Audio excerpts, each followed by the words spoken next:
Kas Eestis saab ehitada CLT-st passiivmaja?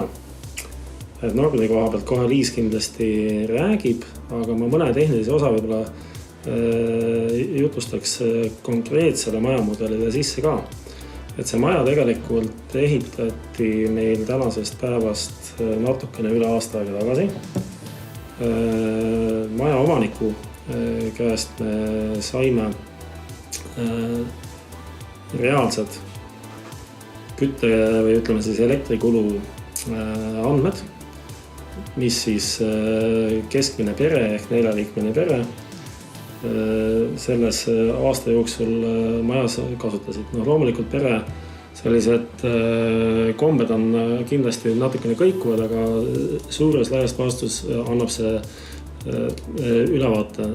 Konkreetse maja aastane energiatarve oli 11 002 kilovatt-tundi ja selle, kui jagada maja ruutmeetritega läbi, siis kui ma nüüd ei eksi numbrist, oli 62,5 või 62,8 kilovatt-tundi ruutmeetri kohta.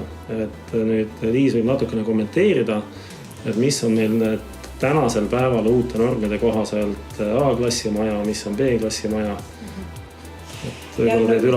Jah, et antud maja on registri järgselt siis B-klassi maja ja siin nagu reaalsete ja nii-öelda arvutuslike numbrite erinevus tulebki sellest arvutusmetoodikast, kus siis nagu elektrienergiale kulu hulk korrutatakse läbi arvutustest teatud konfitsendiga.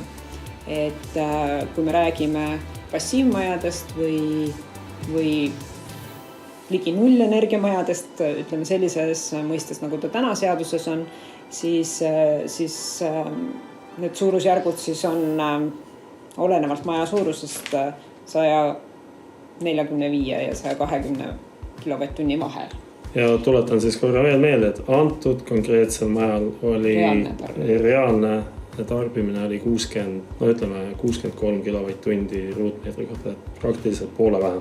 Jah, et üldiselt me oleme seda ka näinud, et see arvutuslik märgises on suurusjärgu võrra 2 korda suurem see number, aga siin seda reaalset tarbimist täna nagu otseselt ei arvestata, vaid võetakse standardses nii-öelda arvutusmudelis siis energiaarvutuste kõigil ühtsete standardite alusel. Kui nüüd rääkida passiivmajast, siis tänases seadusandluses otseselt sellist passiivmaja mõistet ei ole. Küll on võimalik passiivmaju ehitada, kui nüüd endal on soov täiesti selles mõistes nagu sertifitseeritud passiivmaja teha, et selle jaoks on siis eraldi projekteerimisfirmad olemas, et kellel siis vastav litsents ka või nagu see oskusteave täpsemalt on.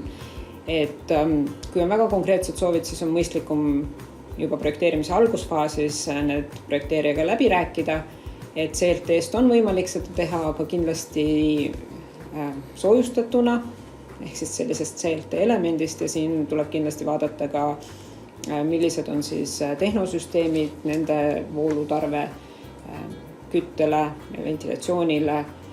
Võib-olla on seal teatud vajadus akende suurusi korrigeerida, olenevalt siis ilmakaartest, varjustust ja kõike muud sellist, et eks ta võimalik on, oleks selline üldine vastus, aga milliste nüanssidega, et seda peaks siis juba detailsemalt läbi arutama ja seda võib ka meie juures konsultatsiooni juures siis algatuseks paika saada.